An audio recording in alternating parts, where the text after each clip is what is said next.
Hello friends, कैसे हैं आप सब।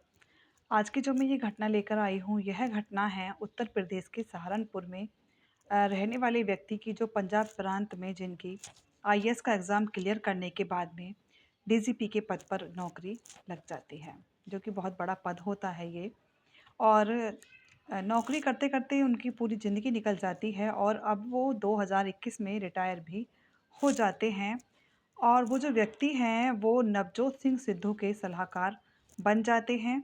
और जो इनकी पत्नी होती हैं वो भी 2007 में भी चुनाव जीतती हैं, 2012 में भी जीत जाती हैं, 2012 में हार जाती हैं, 2017 में चुनाव फिर जीत जाती हैं और वो भी एक पद हासिल कर लेती हैं। और जो उनके बेटे की बहू होती है वो चेयरपर्सन वक्फ बोर्ड की बन जाती है। और जो उनका बेटा है वो हाई कोर्ट में जज की प्रैक्टिस कर रहा था।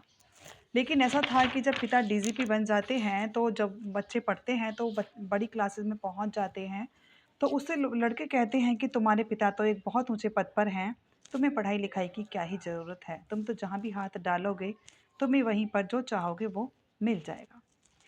तो बच्चा जो था वो पढ़ाई से इधर उधर भटक जाता है और फिर इसी के चलते वो अपने बेटे की शादी कर देते हैं। और शादी में भी जो लड़की होती है वो काफ़ी होनहार आती है। तो एक दिन ऐसा होता है कि वो लड़का 16 मिनट 11 सेकंड की वीडियो बनाता है और सोशल मीडिया पर अपलोड कर देता है। वो वीडियो जो है कोई ज़्यादा इतना देखते नहीं हैं, 10 5 20 लोग देखते हैं, क्योंकि 16 मिनट 11 सेकंड की वो वीडियो होती है और किसी ने देखी किसी ने नहीं देखी। तो इसके बाद में पता चलता है कि जो माँ तो उनकी विधायक है और पिता डीजीपी हैं, कि बेटा उसमें बताता है वीडियो में कि जो मेरे पिता हैं उनका मेरी पत्नी के साथ में अफेयर चल रहा है और मैंने अपने पिता जो रिटायर्ड डीजीपी हैं उनको अपने ड्रेसिंग रूम में अपनी पत्नी के साथ देखा था। जो ये है ये सब कुछ उसकी 16 मिनट की वीडियो में वो लड़का बता रहा है। और वो कहता है कि मेरी माँ और मेरी बहन जो हैं वो भी मेरे खिलाफ ही रहती हैं और मेरी पत्नी ने जब मेरी शादी हुई थी तो मेरे साथ में किसी भी तरह का रिश्ता नहीं रखा था।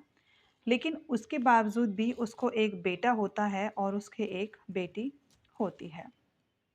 अभी ये 16 अक्टूबर 2025 की बात है कि पिता रिटायर होते हैं 21 में। अब 16 अक्टूबर 2025 में जो उनका घर है वो मनसा देवी मंदिर के पास में है और उनका डीजीपी जो मुस्तफ़ा हैं उनका वहाँ पर घर है। घर में नौकर चाकर हैं और गाड़ी बंगला सब बना हुआ है बेहतरीन। उनके घर में किसी तरह की कोई कमी नहीं है।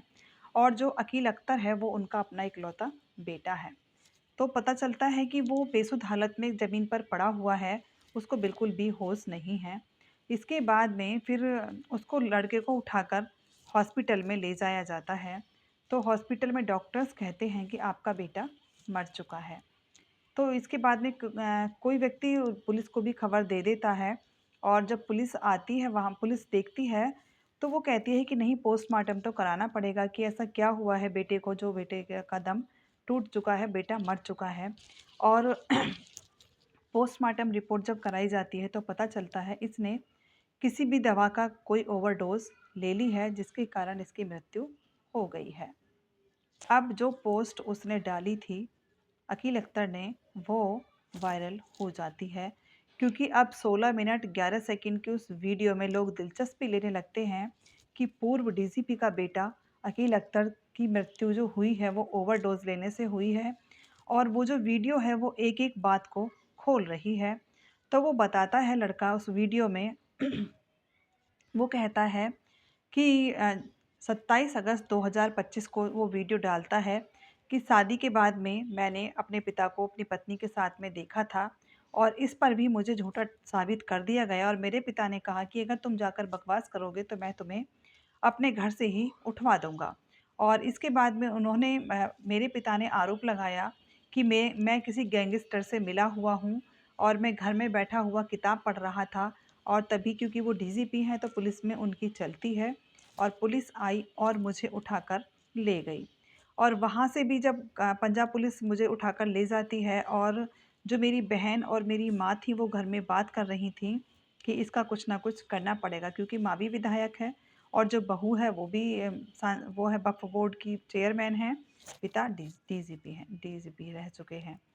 तो तो वो कहता है उसमें कहता है कि मेरी माँ और बहन को मैंने खुद बात करते हुए सुना था और इसके बाद में मेरे बिना पूछे मुझे रिहेब सेंटर में भी रखा जाता है, बिना परीक्षण कराए, बिना जांच कराए मेरे को अ, ये भी साबित कर दिया जाता है कि मतलब अ, मैं पागल हूँ और मुझे पागलों की दवाई दी जाने लगती है।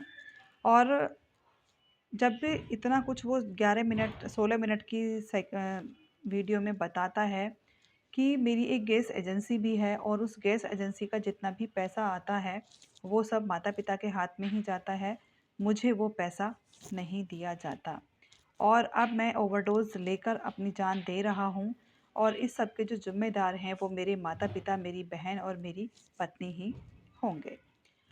अब इस वीडियो को जब ये वायरल हो जाता है वीडियो, तो जो शमसुद्दीन होते हैं और वो फिर पुलिस को एफआईआर करने के लिए बोलते हैं कि इनके खिलाफ एफआईआर दर्ज की जाए और वो अपना पत्र में उच्च अधिकारी को लिखते हैं और वो कहते हैं कि जो इनके पिता मोहम्मद मुस्तफ़ा हैं और जो माँ इनकी रज़िया सुल्ताना हैं और बहन, तीनों के खिलाफ में एफआईआर दर्ज की जाती है और एफआईआर दर्ज करने के बाद में उन्हें तीनों चारों को वहाँ से घर से उठा लिया जाता है। उसके बाद में अब ऐसा बताया जा रहा है कि उसकी 3 मिनट की वीडियो और थी, जिसमें उसने ये लिखा था कि ये सब अ, जो मैंने अब तक वीडियो में बोला था वो सब गलत है और ऐसा कुछ नहीं है कि मेरी वीडियो बिल्कुल गलत है और मैं नशे का आदी हो चुका हूँ, वो सब मैंने नशे में ही बनाई थी। अब इस वीडियो में कितना सही है, कितना गलत है, इसकी जांच की जा रही है, क्योंकि अब ये 16 अक्टूबर की ही बात है। तो इस चीज़ पर जांच करने के बाद ही पता चलेगा कि पूर्व डीजीपी कितने मतलब इसमें इन्वॉल्व हैं, माता, बहन, पत्नी कितने इन्वॉल्व हैं, जबकि उसके 2 बच्चे भी हैं और अब वो व्यक्ति जो इकलौता बेटा है, अकील अख्तर, वो अब इस दुनिया में नहीं रहा है। लेकिन माता-पिता, पत्नी के खिलाफ में एफआईआर हो चुकी है, लेकिन ऊँचे पद पर बैठे हुए लोगों के खिलाफ तो एफआईआर भी काम नहीं करती। अभी इसके उसमें कितना फ़ैसला क्या सुनाया जाएगा, इसके बारे में अभी कुछ नहीं बताया जा सकता। बाकी एफआईआर हो चुकी है। मैं किसी कहानी को सुनाकर किसी को परेशान करना नहीं चाहती हूँ। सिर्फ़ इतना है, सावधान रहिए, सतर्क रहिए और जानकारी लेते रहिए। Thank you and have a nice day.